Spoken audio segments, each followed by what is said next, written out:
This episode is brought to you by Sisu Sauna. Sauna and contrast therapy offers a natural and holistic approach to wellness, providing numerous benefits that support physical, mental, and emotional well-being.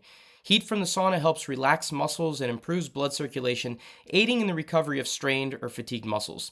It can also help reduce muscle soreness after intense physical activity. We've been lucky enough to have Sisu Sauna on board as a partner of Power Monkey Camp for the past few camps, and it's been an incredible addition. We've added contrast therapy as a station to our camp, and the campers and staff have loved the added experience. I try to jump in the sauna as often as I can. We're in Tennessee for our camp, and I can't wait to add one of these to my home gym. Sisu saunas are made in the USA using the highest quality wood and steel products. Plus, their new Hume heaters are the best on the market. If you're interested in trying contrast therapy, we cannot recommend these saunas highly enough. Please use the code POWERMONKEY, all one word, all lowercase, for 5% off. Welcome to the Power Monkey Podcast, where we chat with the best in the world about what they do. I'm your host, Dave Durante, with my co-host, Mike Service, and on today's episode, we have Eric Hinman. Eric is a 5-time Ironman competitor who also trains quite heavily in the CrossFit world. He is a content creator and entrepreneur in the fitness space, having investments and partnerships with many fitness brands in different categories, all of which were chosen because he uses them on a regular basis and truly believes in their brand messaging. Eric is very open with us about his past life prior to finding the path that he is on now that revolves around human connection and overall health and wellness. We discuss some of his favorite daily regimens and brands that he thinks have allowed him to work towards what he calls the perfect day, something that he works to achieve on a daily basis when he wakes up in the morning. We loved hearing about Eric's fitness and personal journey and hope that he inspires you to chase that perfect day as well. Enjoy the episode. All right, well, Eric, how you doing, man? Thanks for taking the time to be with us today. I'm doing awesome. How are you guys? Good. Well, you just mentioned prior to us coming on here that you just finished your workout, and I want to know what you did today. What was the workout of the day? Oh man, have you guys used an earthquake bar? Mike, have you used Yes. an earthquake bar? Yes. Yeah, that's what I was doing. Overhead squats with the bamboo bar, and man, they are hard, but it warms your shoulders up so much for snatch. So did some overhead squats with the bamboo bar with the kettlebells on the sides, and then some barbell overhead squats, squat snatch pulls. The conditioning was a 20-minute AMRAP of 15 cal row, 20 dumbbell snatch, 50 pounds, 50-foot overhead walking lunge, one arm. Just many rounds and reps as possible in 20 minutes. And then we just did 3 by 60 cal on the assault bike, which was horrific. Oh my God. So How much rest between the 60 cals? 2 minutes. That would take me a leisurely hour and a half. I feel like 2 minutes is just enough time for the vomit feeling to start to really come to fruition before you have to start again. On the floor, that full 2 minutes, just kind of like cardiac arrest. Oh man. So first off, that's like what you just said is probably 3 weeks worth of training for me. So that's pretty impressive. But we were actually talking about the earthquake bar before you got on, and I was being a little bit shady because I was making fun of it, but for a reason. But I want to ask you about that. Do you use it primarily because you like the warm-up feeling, like just how it really makes you stabilize? Yes. Okay, because I didn't really get to clarify when I was telling Dave and Jordan what I didn't like about it, but I've seen so many athletes, they'll use that for their whole session. Like it takes them 30 minutes to do a full overhead squat workout with it. Yeah. And I'm like, oh my God. And I've seen you move a little bit, and your mobility and your overhead squats are like beautiful. So I can see where the stability side of that would be really good for you to activate. But I see a lot of other athletes, whether they're like newbies or even masters athletes, that don't actually have very good mobility, and they're spending all this time trying to stabilize when they don't even have the range of motion to go into it. So yeah, you made me more happy when you said what you used it for. So to Dave and Jordan, I retract my bamboo bar hater comments prior to recording. Yeah, generally just warm up. Strict press too. It's great for a warm up into strict press or any kind of overhead movements. For me, pause squats helped tremendously early on in CrossFit. Mm-hmm. I think you guys all know Jason Layden. He's part of your Power Monkey camp. Oh, yeah. Early on, he was supplying programming for me, and I went out to CrossFit Milford and trained with him for one of his training camps. And yeah, he prescribed a lot of pause squats when I was first getting into CrossFit training, coming from Ironman, because I had no strength and no mobility. I just had an engine that could go for days. But obviously, CrossFit, gymnastics, so much of it is how strong are you? How strong is your core, time under tension, mobility, skill, like all of these things are layered on top of aerobic capacity and anaerobic capacity. Now, I'll say if you've been working with Jay, you probably got some of Mike's program in there over the years. Like, Sure, I did. we've worked so closely with Jay over the past 10 years plus that a lot of the gymnastics, weightlifting, we kind of collaborate together on what we're giving to his community. So you probably have worked with us at some point without even knowing about it. That's awesome. Yeah. On the mobility side, Mike mentioned you moving really well. And obviously coming from the endurance world and then jumping into CrossFit, there's a lot of skill development. But the mobility side seems to be something that either you had innately, or is it something that you had to really dive into when you said, hey, CrossFit would be something that I want to become better at? A lot of it was just from doing CrossFit and, doing lighter weights, doing pause squats, definitely some wrist mobility drills. So my wrist stopped bothering me early on with all the handstands and handstand push-ups and pressing.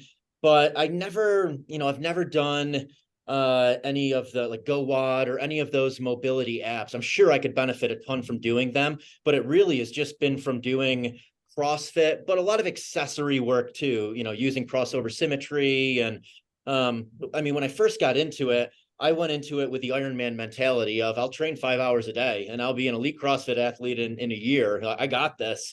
And that was the furthest thing from the truth. I had to back way off on the volume I was doing. I had to rest a lot more. An Ironman, if you have a 2-hour training session, you're going for 2 hours.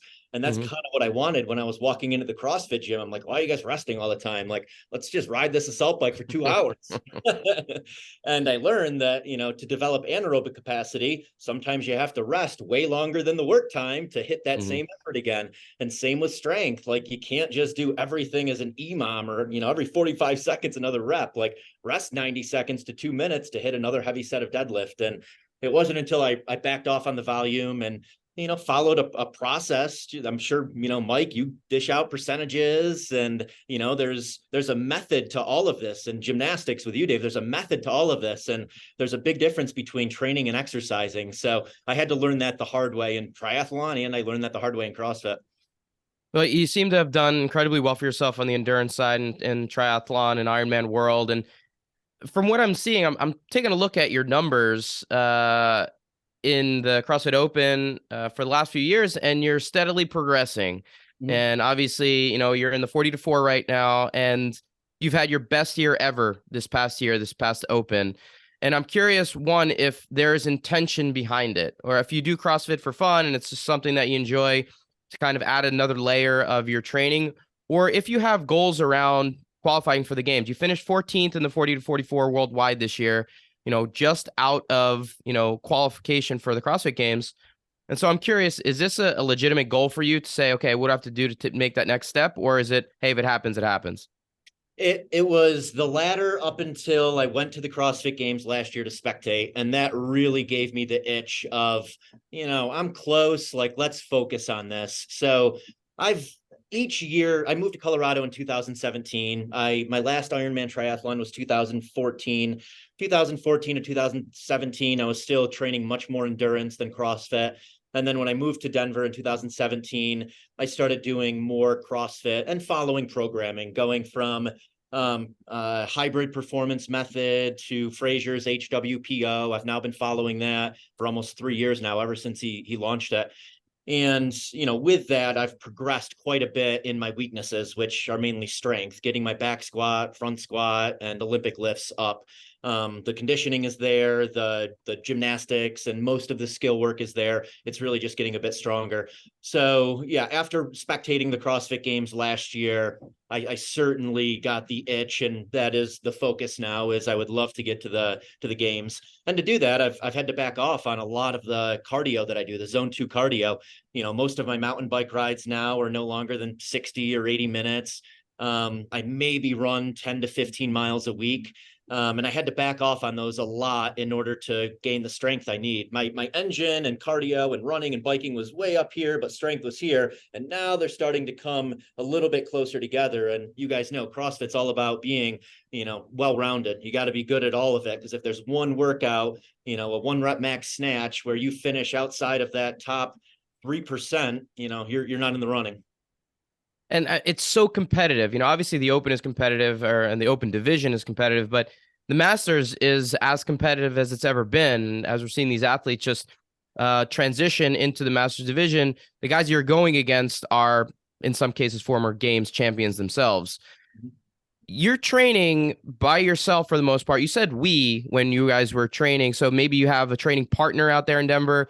But it sounds like you're just following HWPO in terms of trying to use that as your kind of guide to get to the games. Is anyone overseeing your programming or tailoring it to your specific needs? Or are you just following the WODs daily and saying, hey, hopefully this is going to get me where I need to go? Yeah, the latter. I mean, following HWPO. I haven't had a coach since 2016 in CrossFit, so I've been doing it on my own for a while now. I do have a pretty good squad that I trained with here at V23 in Colorado, but no, athletes that are looking to go to the games. But it's just good energy here and good people in the mix every day. I've been consistent. Could I aid in having a specific coach to help me with strength? I'm sure I could. But I also feel like consistency is so key to be successful in anything, just kind of being unremarkable day in and day out. And I've done that for a really long time. And that's gotten me where I am now in CrossFit, is just being consistent with it, never taking a month off, and but also not going so hard that I get injured. I know that there's that fine line between peak fitness and injury. And, I don't ride that fine line anymore like I used to in Ironman. Yeah, that's I was just connecting some dots from what you were saying. And I don't know, we've talked to so many athletes that have transitioned from another sport into CrossFit. I think you're the first one ever that has said they thought they had to rest too much when they got into CrossFit. Like, what are we doing resting? Like, it's usually the other way around, where somebody comes in maybe from gymnastics or collegiate sport where they were still doing a strength and conditioning program, or weightlifters. And they're like, do you guys ever like stop? Don't you sit down and rest a little bit? And you're coming in on the other end. But I like connecting these dots for you, where you're also demonstrating, I think, some good acquired wisdom of like, yeah, sometimes less is more, pulling it down a little bit.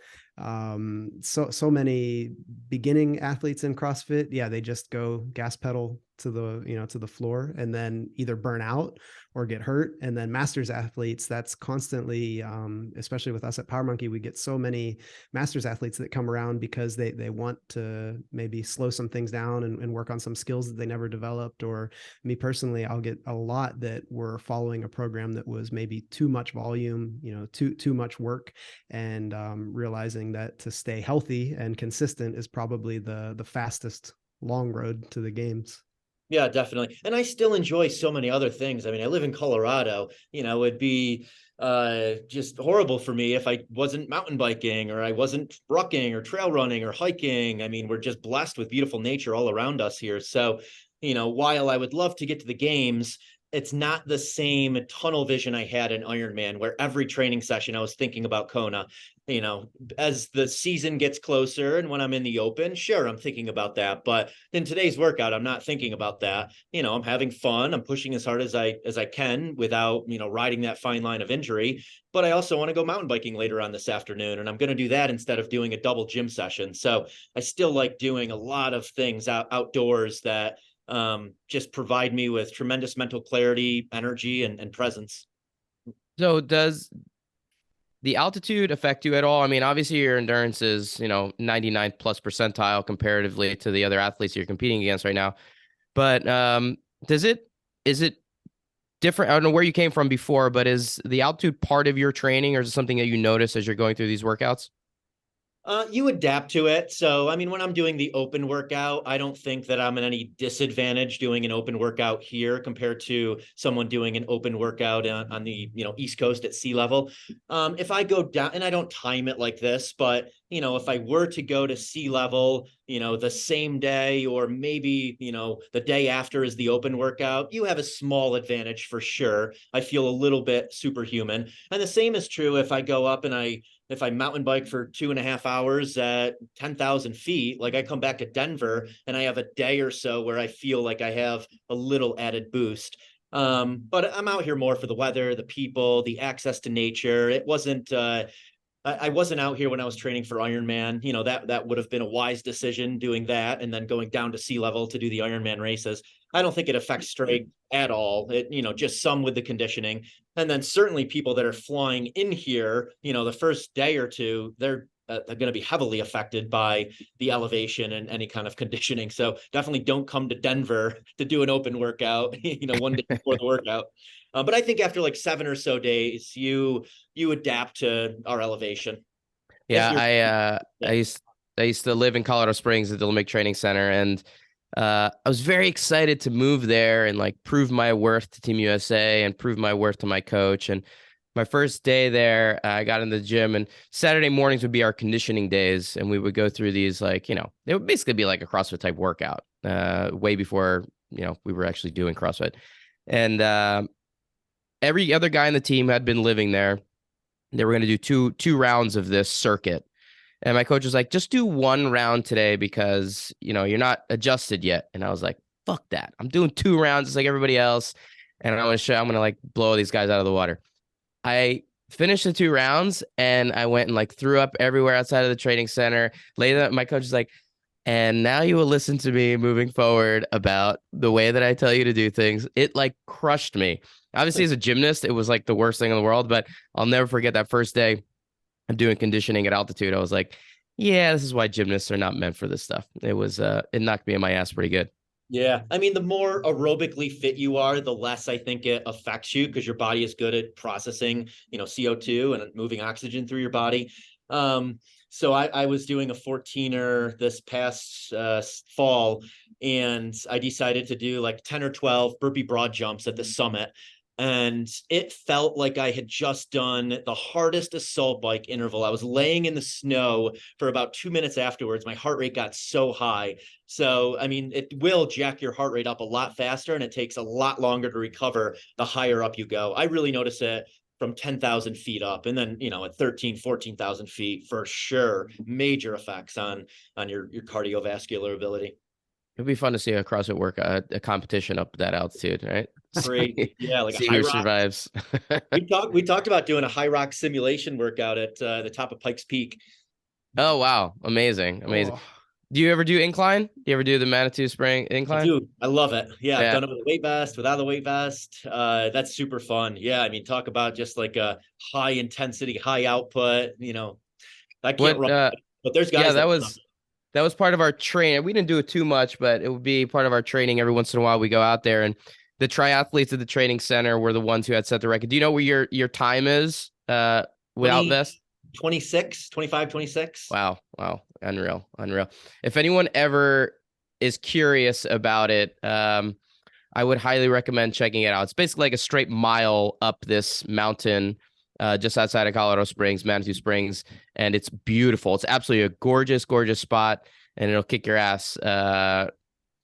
Yeah, I think it's 2,100 feet, 0.9 miles, and 2,600 steps. And the steps towards the top are like massive, massive steps. And then you can run down the bar trail afterwards, which is beautiful. I agree. It's one of the coolest adventures in Colorado. There's so many though.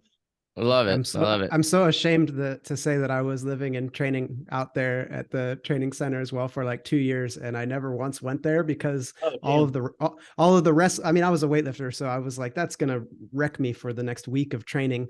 But yeah, the wrestlers would all go and then come back and just be, I mean, on like a euphoric high, but also completely wrecked. And I was in the Normatec boots, recovering from like a squat session or something, and thinking about how to minimize my steps for the day. Eric, that setup that you have at your place looks pretty epic. You know, you have beautiful view. Look like you set up your rig and your bikes and everything right on that little grassy area, and you have an amazing setup for your gym. But I'm curious, living in Denver, how that works when winter months. Are you just that rugged that you're assault biking in the middle of the snow, and or is that something you're able to move in and out as needed? Yeah, that's a common question I get. I honestly leave that equipment out pretty much year round. And the only things that have gotten some rust on them are like the screws and the J hooks on the rig. Wherever water pools, it'll rust. But it dries so fast in Colorado. This time of year, we get, a short rainstorm every afternoon, but most of the year it's pretty dry and it snows, but it melts really, really quick. So the equipment holds up pretty well outside. I mean, I left all of those ergs out when it was -15 and the screens froze, and it didn't damage the screen. So testament to the durability of the equipment. I mean, I'm not going out there and working out when it's -10 degrees, no. But in Colorado, I mean, you guys know, being in Colorado Springs, if it's 35 and sunny, it feels like a 60 on the East Coast. So I'll go out there on those winter days when the sun is out and it's 30s, 40s, and I'm not being a savage. You can have your shirt off and you can be hot because the sun is just so intense out here. But yeah, that was a conscious decision when we bought the house, is we wanted to turn it into this wellness compound where, our friends and people coming into town could come and train and recover. Every night we have just an open door policy, people passing through from 5 to 7 to do our sauna and ice barrels. So I love community. I love being around like-minded people. I love meeting new people in the space. So it's been an incredible way to just form a community and meet new people doing things that we all enjoy doing, and, having some discomfort built in there too. So this is something I got to ask you about, because I think this is maybe a struggle of mine, especially as I've got older. I feel like I cling to the people that I know and love, and my friends. My community has been at the highest level of people that I really know. And you seem to be someone that outwardly seeks new engagement regularly. And I almost get anxiety thinking about that. Like, oh my God, I don't know if I could like keep up a conversation with someone out on the street that I have no interaction with for more than 10 seconds. I saw you write that it's something you try to do every day, is try to meet new people, try to have new conversations. What's the impetus for that? And what do you feel like you get out of meeting new people daily? Yeah, I mean, I love human connection. I love bonding with people. And, for me, I never had fame. I was never on TV. I mean, you guys have been in the Olympics. So, some of your exposure is coming from people who really just saw you on TV, where mine is more people who feel like they know me through social media for me posting stuff. So, I have a pretty good barometer for who is a good person to say yes to and who isn't a good person to say yes to. And, generally they're people who live and breathe our life. They live and breathe health and wellness. They love doing sauna and cold exposure. They love working out. So I very rarely say yes to a wrong person. It's usually a really good conversation. And, lately it's been a lot of entrepreneurs and people building consumer brands that I'm typically interacting with. So, they also have the entrepreneurial side, so we can talk business, which I enjoy.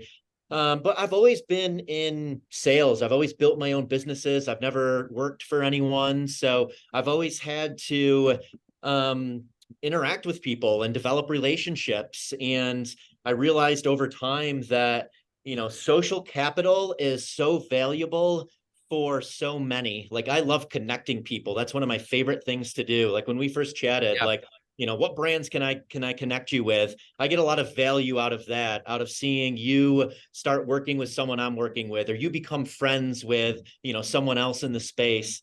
It just, I don't know, it stokes my fire, and I love doing that. And so many opportunities come back to you too from doing that. I never look at anything as I want something out of this, but I just know that the universe will reciprocate. If you're out there putting out positive energy, adding value, connecting people, like those same things are going to come back to you. Mike, that sounds very much the way that you are with your connecting I, abilities. Yeah, I was like, I was thinking, I wanted to ask you. I always have this desire to like sit down and think back for even just like the last month, how many people I can think of that I've talked to, like ones that I would say are in like my close circle, and then kind of out, because there's all the everything they'll say like we as humans can probably connect meaningful to like 150 people, and after that it's like really difficult. But I know mine is bigger than that for sure, but at the same time I think Dave and I probably relate just with Power Monkey Camp, and for how long we've been around. Like every camp we have let's say 80 to 100 new people, and then we spend a week with them, and like we fall in love with so many of them, and it's like, oh man, this is another like 100 people in our family that you want to reach out to and check into, and everything. So I wouldn't say I don't get so anxious about it, but it can be exhausting, like emotionally. So I'm actually more curious. Do you ever feel that like you want to connect with so many people, and you have this feeling of compassion or caring for so many people, but then at the same time there's almost not enough hours in the day now?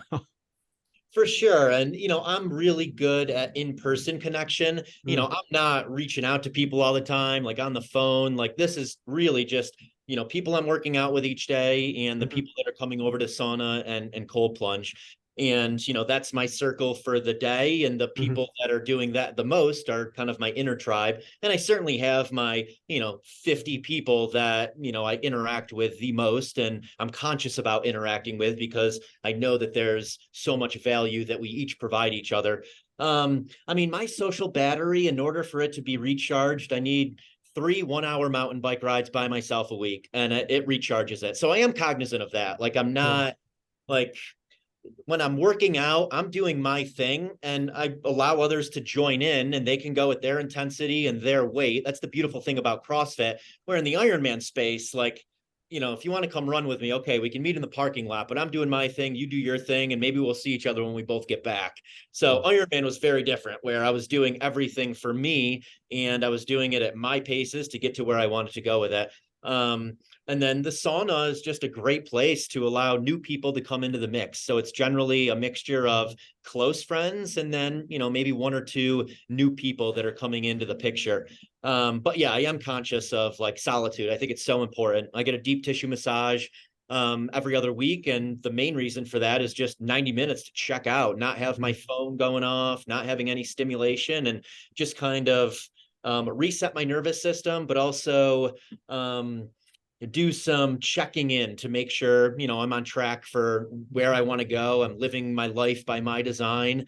So I am cognizant of those solitude breaks to make sure that I'm recharged so that I am high energy when I'm around people.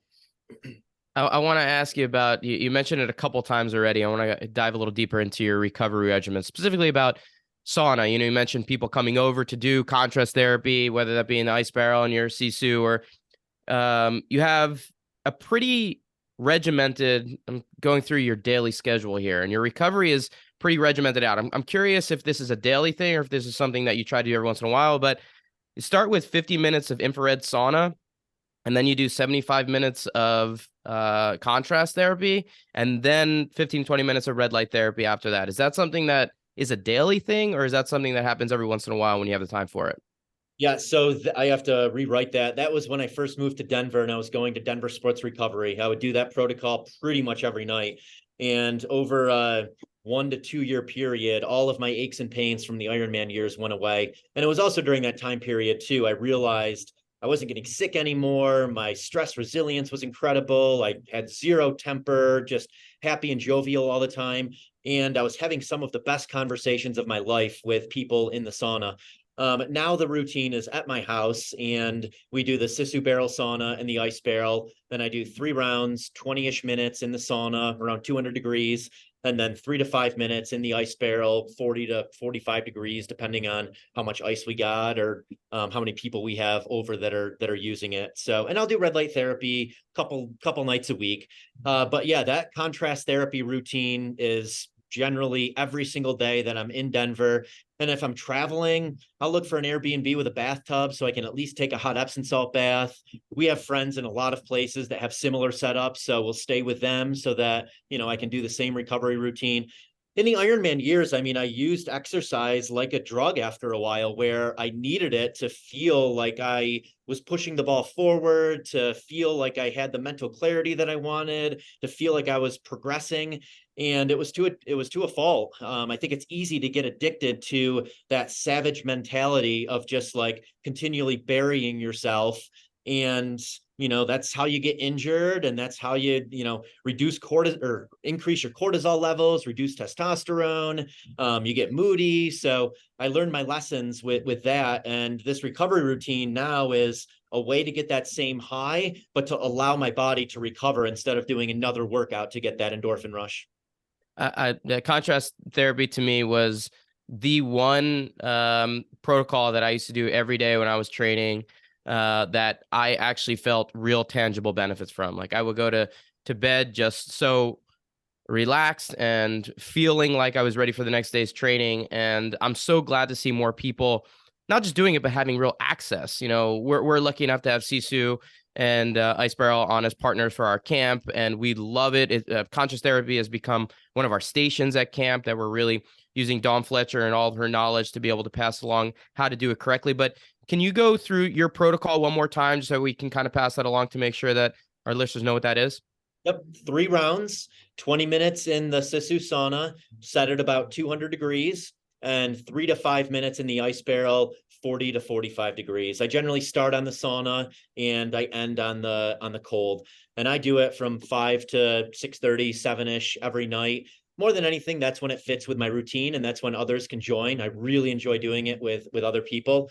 But I'm not doing hypertrophy workouts. I'm doing everything for performance, physically and mental. So if the only time I could sauna and do the ice is right after a workout, I would do it then. I'm not concerned about it hampering any benefits that I'm getting from my strength training. I think there's a lot of talk now about how, don't do it right after a workout. And I think that's kind of misconstrued. And like, yeah, if you're a bodybuilder and your sole goal is to build a ton of muscle and you're doing hypertrophy workouts, then yeah, your goal is to have inflammation because you want to keep growing your muscles.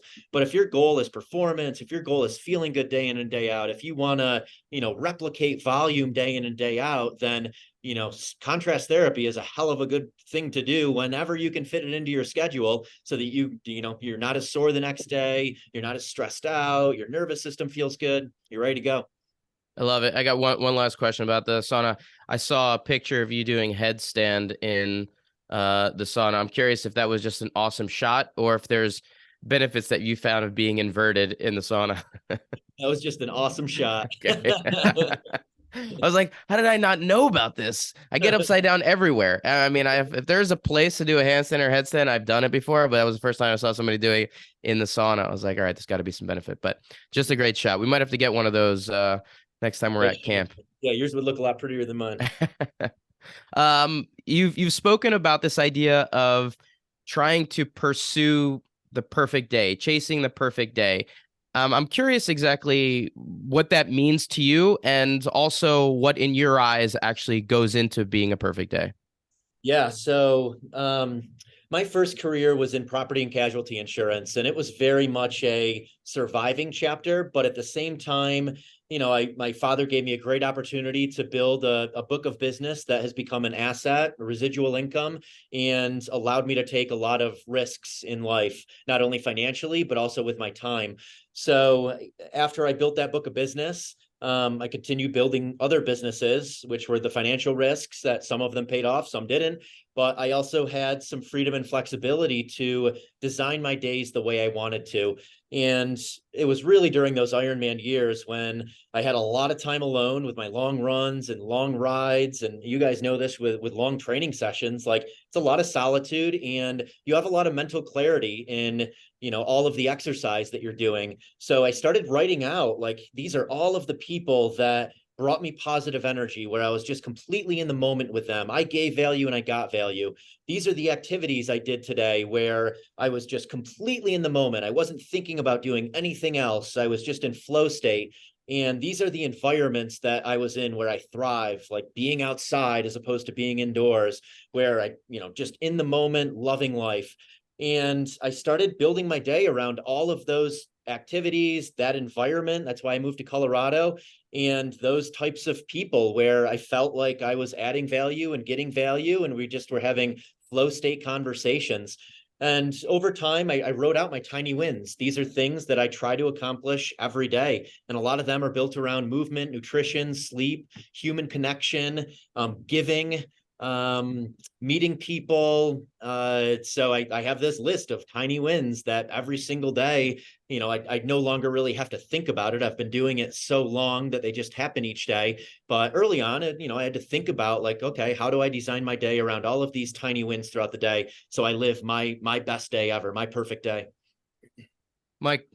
Yeah, I was just, you mentioned about your dad. So many times behaviors like this are modeled at some point in time. Like, did you find family, mom, dad, aunt, uncle, close friends doing this when you were younger that left a little impression? I mean, I always saw my dad ran an insurance company, so I saw him as a leader early on.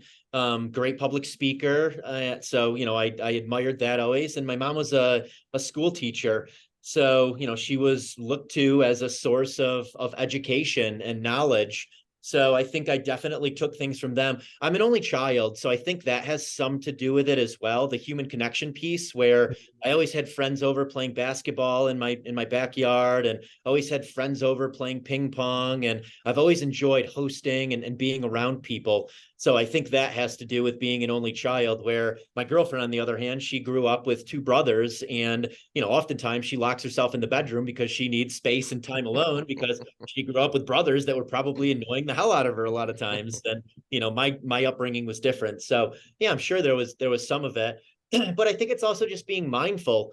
And in my 20s, I used alcohol to fuel vulnerability and to fuel human connection. And I thought that was the way to meeting new people and to being the best version of myself. And during the Ironman years, I realized that exercise was fueling the best version of me with no consequences.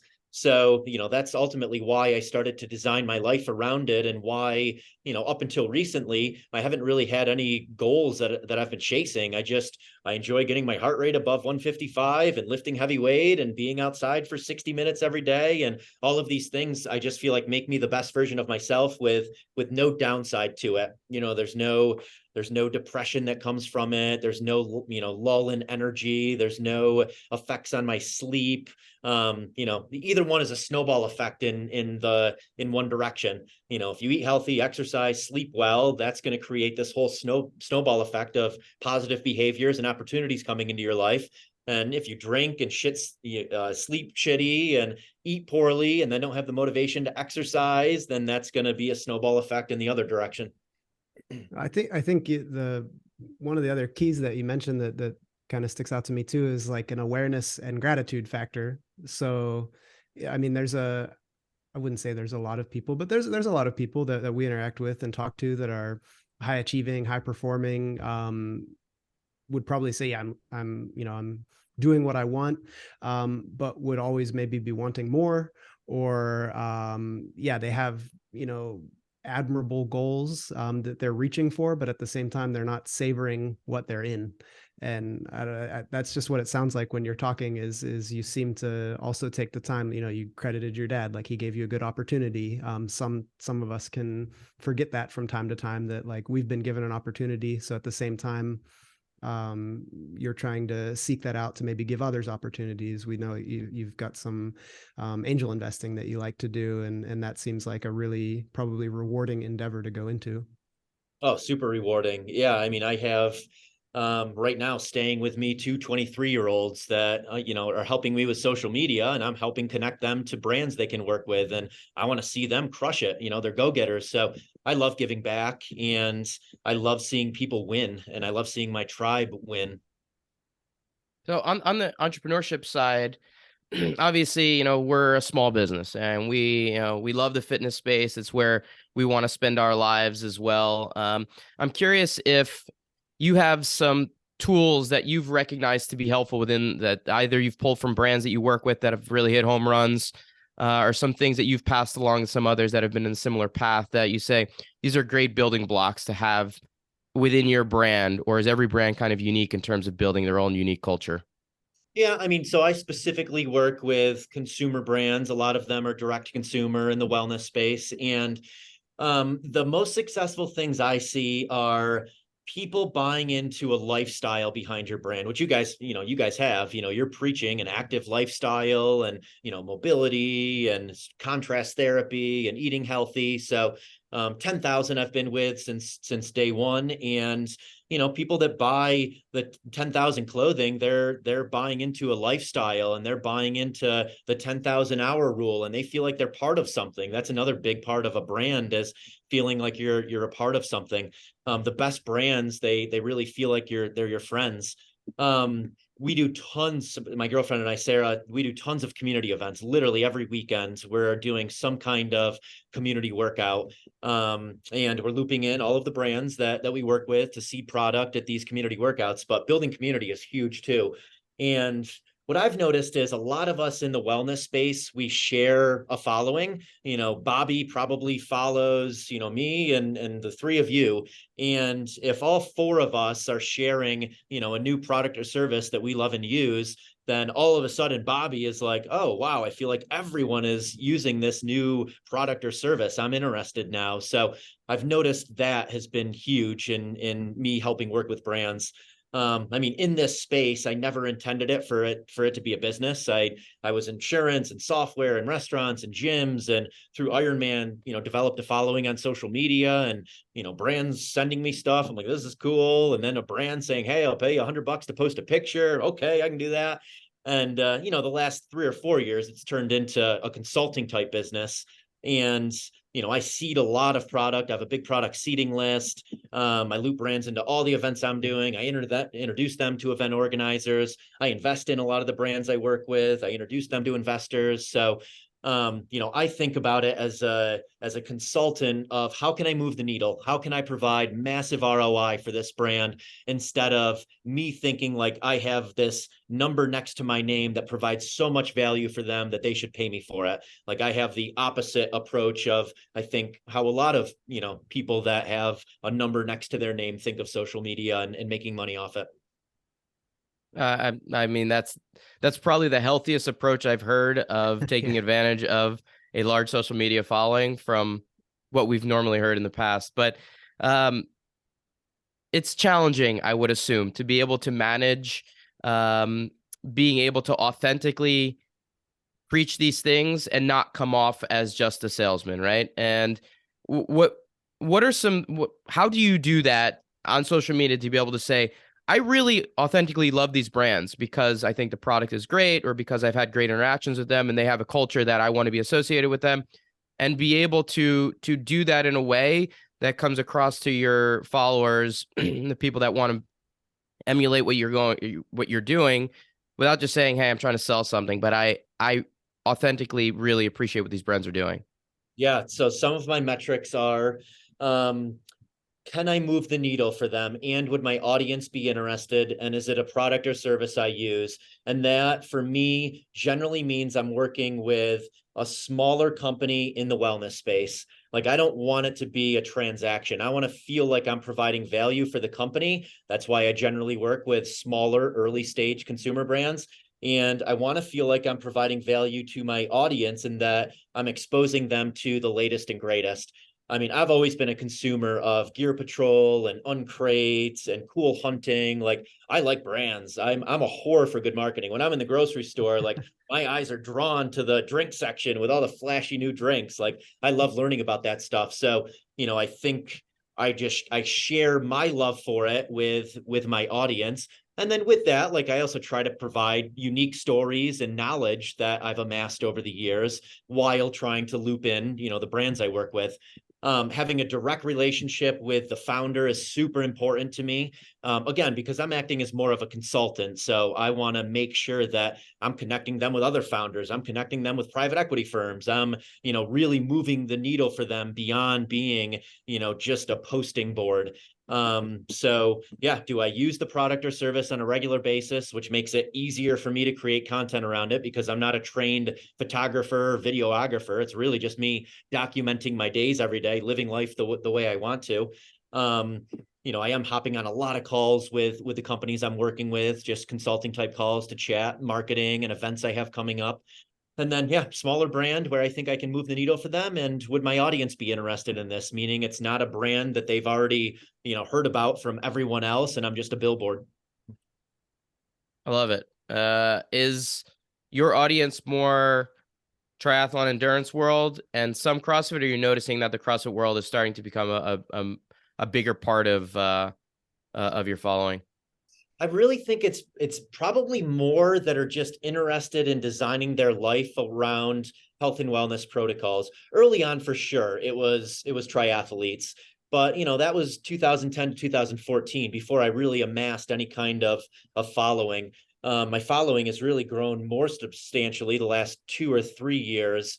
And I think it's a combination of being a hybrid athlete, doing endurance endeavors and then also doing strength endeavors and anaerobic endeavors, and for sure sauna and cold exposure. I mean, that's a lot of the following now is people interested in contrast therapy, because I started doing sauna in 2011 2012, and then the contrast therapy in 2017 when it was still pretty new on the scene and people were intrigued about, why is he jumping in cold water, it looks stupid. Yeah. So I think it's more lifestyle design and, how to implement these wellness protocols into your life, because I'm never posting about, winning a race or a CrossFit competition, or it's just really people following me through my daily journey. Mm-hmm. I wanted to ask you a little bit about, we're talking about longevity and we talk about leading a healthy lifestyle for as long as we're around, not just being around for longer, but actually living a life that allows us to enjoy it. And what we're seeing a lot of these days is a movement into longevity protocols that involved hormone replacement therapy and a lot of external drugs that kind of allow for those things to be maybe accelerated, maybe in conjunction with the fitness and the nutrition and the sleep habits and all the other recovery tools. I'm curious what your take is on hormone replacement therapy and if it's something that you actually do yourself or that you recommend for your community at all. Yeah, so I work with a company called Blokes that does labs, and I honestly hadn't done blood work probably for 10 years up until 2 years ago. So I was way overdue.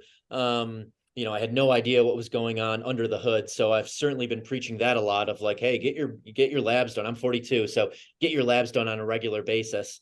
I have not done any of the hormone replacement therapies. I tried BPC157 for orally for about 5 days, but didn't take it really long enough to see if it was going to help me or not with any gut health. My girlfriend has done some of the different peptides. I think there's a nootropic one that you spray in your nose that she really likes. I have a lot of friends that are doing the testosterone replacement therapy, and not bodybuilders either. Friends who just had brain fog or, lost their sex drive, didn't have the energy levels they once had, and have reaped tremendous benefits from having more energy and more sex drive and more things that just make them super happy. So I think that there is a place for it for sure. CrossFit obviously tests for a lot of this. Ironman, I don't know if they ever were testing for some of that stuff when I was competing, but I'm sure they do now. So if you're competing in anything, you unfortunately cannot do some of these things. But I think that there is a stigma around them of, doing it for cheating reasons. And all of my friends that are doing it, most of them aren't jacked. They're dads and they run a business and they just want to feel better and have more energy. So yeah, I do think there is a place for it. And I've had a lot of friends that have injected BPC157 for injuries and shoulders or knees or whatever, and had tremendous success with that. I've been really fortunate that, the last time I was injured was 2016. I tore my ACL or MCL, overtraining, but ultimately doing box jumps. And that's the last time I've had any kind of injury. I have, little aches and pains and tweaks here and there, but nothing that ever, takes me away from doing what I enjoy doing for more than a day or two. You're Wolverine, man. You just self-heal. It's Thanks. Well, I mean, the contrast therapy has been huge. Like yeah. religiously doing that is, in my opinion, one of the best performance enhancing drugs out there. As we were talking, I keep thinking like, how can I get a Sisu in my backyard? I'm like, I need to get one in my backyard and have a little setup for myself. I got to do it. I just got to Right. It's pull so the great to have trigger it at home. and get one set up back here. I get laughed at a lot of times. You were talking about the red light therapy stuff, and I haven't used anything like that in a long time, but I would have from weightlifting and probably not being smart when I was younger and, managing my volume and intensities. I would have like chronic wrist, thumb, and like some elbow tendonitis. And I started going to a really, really good chiropractor, and he had red light pads. And I started using those. I would go to his office like almost every day and use Mhm. those. And I swore by those afterwards. And I have so many athletes that make fun of me when they have some little like chronic pains that they can't get rid of and they're not Sure. willing to like tone down their training. And I'm always like, just go find somebody that has red light therapy. And I mean, I've got some pretty smart friends doing it. I read the studies and it's inconclusive. I'm like, well, I'm just saying I tried it and it seemed to work pretty well. So I think it's worth trying. Some of these things are so accessible now. Like they're not unrealistic price points, or you can find so many places that have them, and they're like low hanging fruit. It's like, why, at least why not try it? So yeah, it's cool to listen to you talk too about the um with the contrast therapy. I love the community factor too, because I'm curious, even the additional endorphins that get released just from having some good conversation, and you're not just sitting in there by yourself, like you're actually embracing some time with others too. Yeah, it's huge. I mean, I think of that as multitasking without multitasking. Like you're getting in your physical recovery, you're getting in the stress resilience benefits, but you're also, human connection. You're bonding with Yeah. people, you're attracting opportunities by having it at your home with people wanting to come over and use it. So those are the things that I always prioritize. Like I do like red light therapy. I don't feel the same way that I feel when I'm doing contrast therapy. But yeah, red light therapy, like you're doing it by yourself in your basement. So, there's no multitasking opportunities with it. I mean, same reason why I mountain bike over road biking. Like I like skill-based activities with risk associated over non-skill-based activities with no risk. And you guys all understand this coming from high-level weightlifting and gymnastics. Like there is this incredible flow state produced when there's a risk involved and skill involved. Like you have to be completely in the moment. So mountain biking for me, afterwards, I am so present the rest of the day because I had to be present while I was on the mountain bike on the terrain. I love it. That's. I mean, you might not think about it, but like when you're doing a handstand hold too, you have to be very present. It's almost like a meditative state, but there are so many little things that go into it that even though you're staying in one place, there's a lot of attention and focus that needs to be done. So I'm right there with you, Eric, with regards to skill-based learning and how that actually focuses the attention for the rest of the day. So I try to get a couple handstands in before I actually get on any of these things, so I'm a little bit more attentive. Yeah. Yeah, same for Um, me. I love doing physical tasks before cognitive tasks just because it puts your mind in the right place. You have clarity and you're focused. I got one more question for you. Just bring it back to CrossFit games, and we just had finished up with semifinals a couple of weeks ago, and curious if you watch semis, if you're at a point in your career right now being this close to actually qualifying to the games, if you're following the programming, if you're following what athletes are doing, and what you thought about semifinals if you did watch the 3 weeks. Yeah, I watched a little bit of it. I mean, I'm friends with a lot of that crew. They come, and Sam Dancer's going to be here in a week or two. Chandler Smith is going to be here in a week or two. A lot of the guys, when they pass through Denver, they come and train with us. I let Sam ride my mountain bike when he's out here. So Mm-hmm. I follow the guys I know. I'm rooting for them and I want to see them crush it. So I do it more out of that, just to like cheer for them and see how they're doing. I mean, the individual semifinals are a whole nother level above, age group. So some of the stuff they're doing and the weights they're doing is just, it's unfathomable. So yeah, I mean, it's crazy how far the sport has progressed. I hosted 2 years ago a number of the games athletes that were 10,000 athletes. And, we did some anaerobic training and strength training, and I know they're beasts on that. And then I took them for a 7 or 8 mile trail run in Golden with 1,300 feet of elevation gain. And like, these guys hung with me and I wasn't going at a slow pace. And I'm like, damn, like, they're so well-rounded now. They're good at running, they're aerobic, they're anaerobic, they're strong, they have skill. So it's wild how good they've become. But yeah, I mean, I see crossovers. Of course, I'm going to try it. I see them doing the handstands, walking around an object and then continuing on. Of course, I'm going to try and do it. So I definitely watch it, but they train a lot more skill work than I train. The age group workouts generally aren't quite as much skill work as what they have to do. So you mentioned strength being your big weakness. What about on the gymnastics side? What would you say you need to spend a little bit more time doing? Core for sure. L-sits, like, they frustrate me so much. And I'm sure people have told you this before. I can keep my heart rate up forever, but I can't hold an L-sit for more than 10 seconds. So it's frustrating. So I don't do it. So core strength is where I could really, really benefit in the gymnastic side of things. I can do GHD sit-ups, but V-ups and hollow holds are tough for me. So it's more like that time under tension, holding those positions to develop time under tension core strength probably is where I could benefit the most with everything, because that would translate to, my Olympic lifts and my deadlift and my squatting ability. So, I mean, those are drills that I need to build into my programming on a regular basis. Now, you mentioned the benefits that you've seen from doing pause work with your lifts. Same exact thing on the gymnastics side. A lot more of that isometric holds, a lot more of that stability work. You should we'll pass along after the podcast. We have an L-sit development program in our Power Monkey training app that we'll give you access to. Maybe that'll help out your L-sit needs a little bit. You can play around with that for a little bit. Sounds like a love-hate type thing, but I'll do it. Oh yeah, that's every day, every training session is love-hate. Absolutely. Mike, I did your workout yesterday, by the way, your squat, the one you programmed for this week in the newsletter. I did it yesterday. Can you tell everybody what the workout was? Oh yeah, I'll probably mess it up already. I made somebody 5 rounds. I made somebody do it, and then I think I did it wrong when they did it with me. But we do a little bit of a squat capacity workout. So yeah, 5 rounds, and you start somewhere around 50% of your 1 rep max for back squat. 5 reps, 5-second lowers each rep, and then as soon as you finish, you go over and you do 10 wall balls, but with a 2-second pause in the bottom of the wall ball for each rep.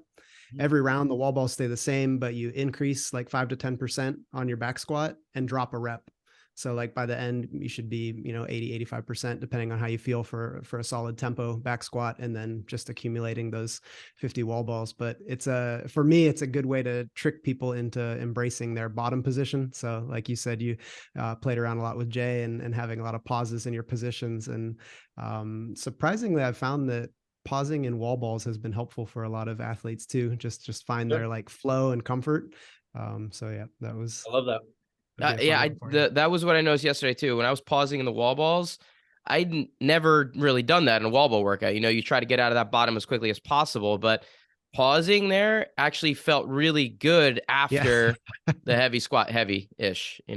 My 1 rep max squat is laughable. But Dave, I have to give Linda Elston, one of our OG athletes from camp, I have to give her credit for that. We've played a lot with different wall ball styles, and I always tease her and say that I think her wall balls are better when she does a small pause in the bottom, because it can be a rested position and you don't lose your balance sometimes, like when you're crazy tired. So yeah, it was fun.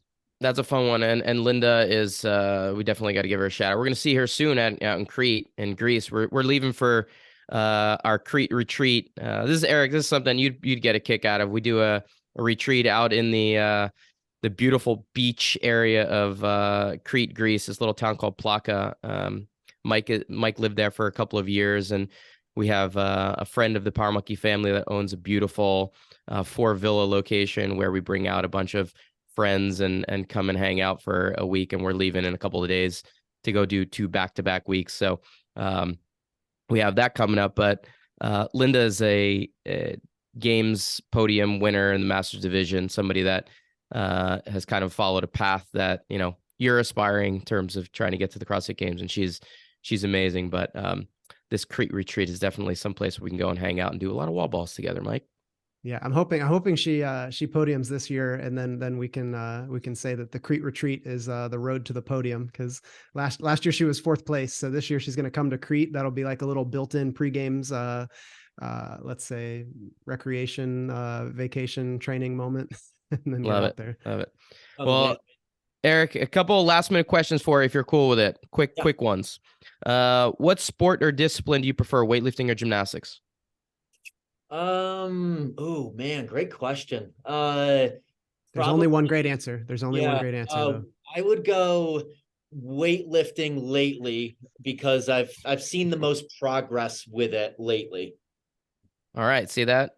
That's Mike, Yeah. that's almost as diplomatic of an answer that you gave. Mike didn't even say weightlifting. So that tells you something.